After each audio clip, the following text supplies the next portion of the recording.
Men and women varied their garments based on the activity and the formality of the occasion. Dress and undress had quite a different meaning from the way we use the words today. Dress clothing meant formal clothing. Undress clothing meant informal clothing. Basically, the garments worn by a blacksmith or a dairymaid for daily work were different from their best clothing, observed for Sundays at church or infrequent special occasions. The classical period brought in many new fashions, especially for women. In the evenings, women wore large hoop skirts with a petticoat underneath. The skirts were usually elaborately patterned and decorated with fine silk. A corset was worn at the top with a blouse. These would match the skirt material as well as the bonnets and hats they wore. During the day, women usually wore just a long, flowy dress with the matching bonnet and gloves. Men wore long-tailed coats that were usually black with a top hat.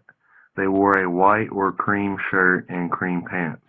On their feet were black or camel knee-high leather boots. Leather gloves kept their hands warm.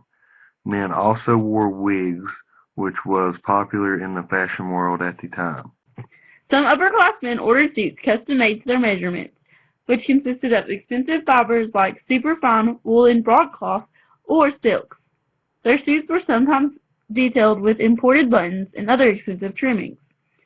Women could also purchase many of the items of apparel, especially petticoats, laces, shoes, stockings, cloaks, aprons, and even stays, ready-made through imported trade.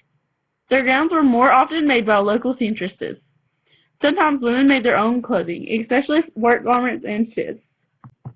When we look at ladies' corsets, also known as stays, the wearing of stays was as much linked to concepts of modesty and support as it was to figure shape. Without her stays, for most public occasions, a woman was considered not quite properly dressed at best and a loose woman at worst. During the hot summer months, men often wore unlined coats and thin waistcoats of cotton or linen fabrics. Many women favored gowns made of mustang, a crisp black silk that was often ordered for wear during the summer months.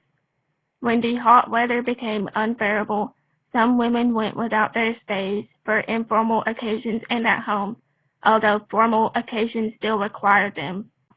You would think we would wear clothing that was warm and comfortable. However, fashion is more important.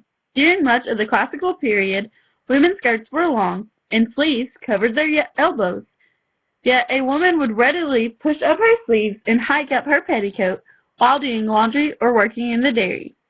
And when fashion dictated it, women would shorten their skirts to the ankles, as many did in the 1780s.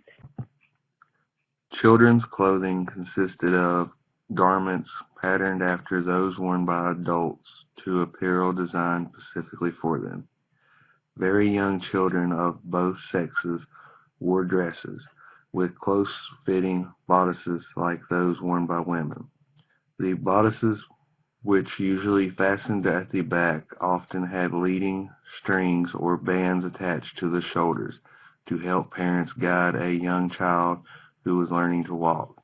Perhaps they also acted as a restraint on a lively youngster.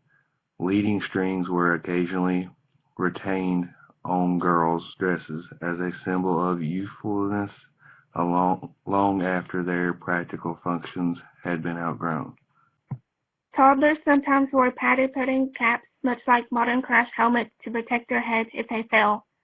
Most small girls and many young boys wore corsets, especially with dress clothing, since it was believed that corsets supported the back and encouraged proper posture. By 1760, the already well-established fashion was for little boys and girls to wear white dresses called frocks that had sashes at the waist. Boys began to wear suits with long trousers rather than knee breeches. The time when a little boy went from skirts to pants, which was called breeching, occurred any time from age 3 to 7 and was symbolic of his first step toward becoming a little man.